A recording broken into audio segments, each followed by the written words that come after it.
Cuando mi mamá me dijo que se iba a casar de nuevo, traté de ser comprensivo. Ella había estado sola mucho tiempo desde que mi papá nos dejó y merecía ser feliz. Pero cuando conocí a su nuevo esposo, Javier, sentí que algo no estaba bien. Desde el primer momento en que cruzó la puerta con sus cosas, me di cuenta de que era del tipo de persona que quería imponer su autoridad. No tardó ni un día en dejarlo claro. «Ahora esta es mi casa», dijo, cruzado de brazos, «y aquí se hace lo que yo diga». Lo miré sin decir nada. Sabía que discutir con él solo haría las cosas peores. Pero lo que realmente me hizo sentir que estaba en peligro fue su manera de intimidar. No me golpeaba, no me gritaba directamente, pero cada vez que yo hacía algo que no le gustaba, golpeaba la pared con el puño. Fuerte, lo suficiente para hacer temblar la casa y hacerme entender su mensaje. Al principio pensé que era solo su manera de imponerse, pero con el tiempo se volvió peor. Una noche, estábamos cenando y, sin motivo alguno, golpeó la mesa con tanta fuerza que los platos saltaron. «Aquí se come en silencio», dijo con una voz ronca y autoritaria. Mi mamá intentaba calmarlo, pero estaba claro que tenía miedo. Me dolía verla así, atrapada con alguien que la hacía temblar con solo levantar la voz. Yo también tenía miedo, pero algo dentro de mí me decía que no debía dejarme intimidar. Los días pasaban y Javier seguía con su comportamiento agresivo.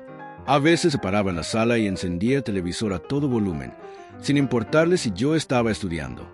Otras veces, movía muebles de un lado a otro solo para hacer ruido y demostrar su dominio. Mi mamá empezó a aislarse más y a hablar menos. Noté cómo se mordía los labios cada vez que él entraba a la habitación. Un día, la situación llegó a su punto más crítico. Yo estaba en mi habitación con los audífonos puestos cuando Javier entró de golpe. «Te hablo y me ignoras», gritó. Me quité los audífonos justo a tiempo para ver cómo levantaba el puño. Pensé que me iba a golpear, pero en lugar de eso, golpeó la pared con todas sus fuerzas. Lo que no esperaba era que la pared se rajara y se escuchara un crujido extraño.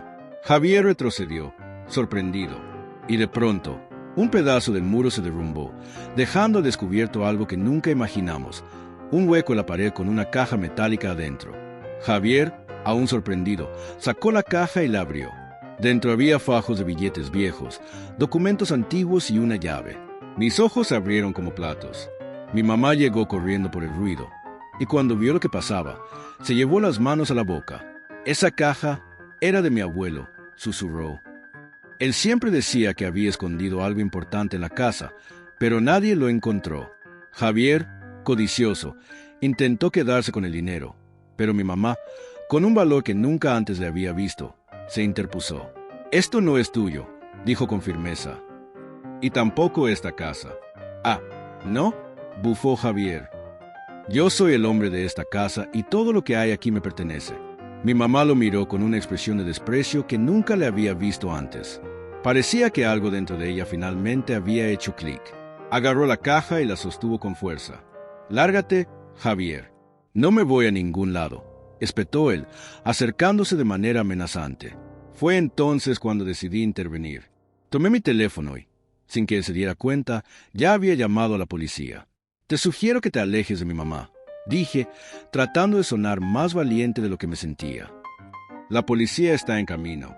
Javier abrió los ojos de par en par. Miró a mi mamá, luego a mí y finalmente a la pared destruida. Se dio cuenta de que la situación no estaba a su favor. «Malagradecidos», rugió, golpeando de nuevo la pared con su puño. Pero esta vez no nos encogimos de miedo. Mi mamá y yo nos quedamos firmes. Sabíamos que su poder sobre nosotros se había desmoronado, al igual que la pared que había golpeado tantas veces. Cuando la policía llegó, Javier intentó resistirse, alegando que la casa era suya. Pero con los documentos dentro de la caja, pudimos demostrar que la casa pertenecía legalmente a mi mamá y a mí. Se lo llevaron esposado, gritando amenazas que ya no tenían efecto sobre nosotros. Esa noche, mi mamá y yo nos sentamos en la sala, en silencio, procesando todo lo que había pasado. Después de un rato, ella tomó mi mano y me sonrió con lágrimas en los ojos. «Gracias por no dejarte intimidar», susurró. Sonreí y le devolví el apretón. «Nunca más, mamá, nunca más». Desde ese día, supe que nadie volvería a hacerme sentir miedo en mi propia casa. Y lo mejor de todo, mi mamá y yo éramos libres. Pasaron 3 meses desde que Javier fue arrestado. La casa Aunque más tranquila, todavía guardaba las cicatrices de su paso, la pared rajada, el marco de la puerta doblado y, sobre todo, los recuerdos. A veces, por las noches, me despertaba sobresaltado creyendo escuchar sus pasos pesados por el pasillo. Mi mamá había cambiado.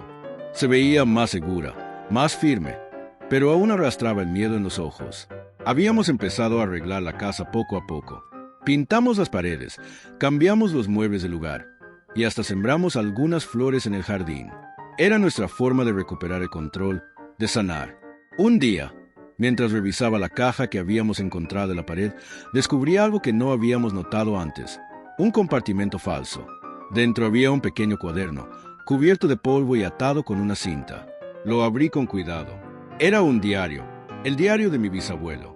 Decía cosas extrañas. Hablaba de una propiedad que había sido confiscada injustamente hace más de 70 años, de una cuenta bancaria en Suiza y de una clave que estaba oculta bajo el dragón dormido. No entendía nada, pero algo me decía que ese cuaderno no era solo un recuerdo familiar.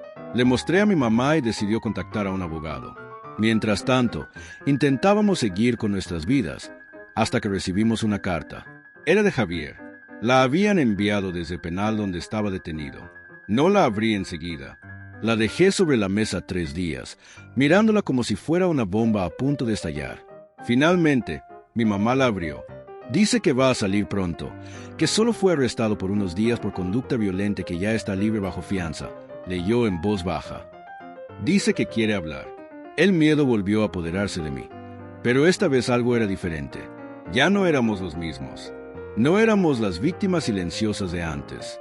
Que venga, le dije. Pero no vamos a enfrentarlo solos.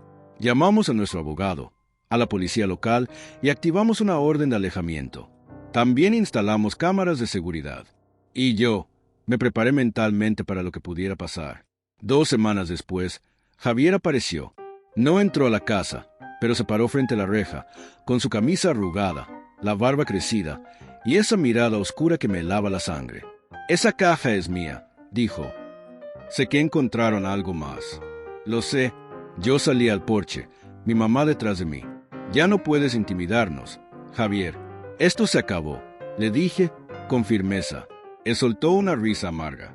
«¿Y crees que puedes proteger esa herencia para siempre? Esa propiedad, esa cuenta, esa información es valiosa». Ahí lo entendí todo. El diario del bisabuelo. Javier lo había leído también antes de que lo arrestaran. Él sabía que ese cuaderno valía más de lo que parecía. Llamamos a la policía de inmediato. Como tenía una orden de alejamiento activa, su sola presencia frente a la casa fue suficiente para que volvieran a detenerlo. Pero el asunto no acabó ahí. Resultó que Javier había intentado vender información del diario a personas sospechosas y estaba metido en problemas más serios de lo que imaginamos. A partir de ese momento, la fiscalía tomó cartas en el asunto. Nuestro abogado usó el contenido del diario para abrir una investigación formal, y en cuestión de meses, no solo se comprobó que había una cuenta suiza a nombre de bisabuelo, sino que también teníamos derecho legal a esa herencia. Recibimos una suma que cambió nuestra vida. No fue solo dinero, fue justicia. Con ese dinero, mi mamá pudo abrir su propio negocio, una pequeña cafetería en el centro, algo que siempre había soñado. Yo, por mi parte, pude entrar a la universidad, estudiar psicología y ayudar a jóvenes que, como yo, habían vivido en hogares con violencia. Nunca más volvimos a saber de Javier, pero su presencia, sus gritos, sus golpes en la pared nos marcaron. Aún así, no lo odio. De alguna forma, él fue el catalizador de algo más grande, nuestra liberación, nuestra transformación. Porque a veces, las paredes rotas revelan secretos, pero también oportunidades para reconstruir tu vida desde los cimientos. Y así lo hicimos.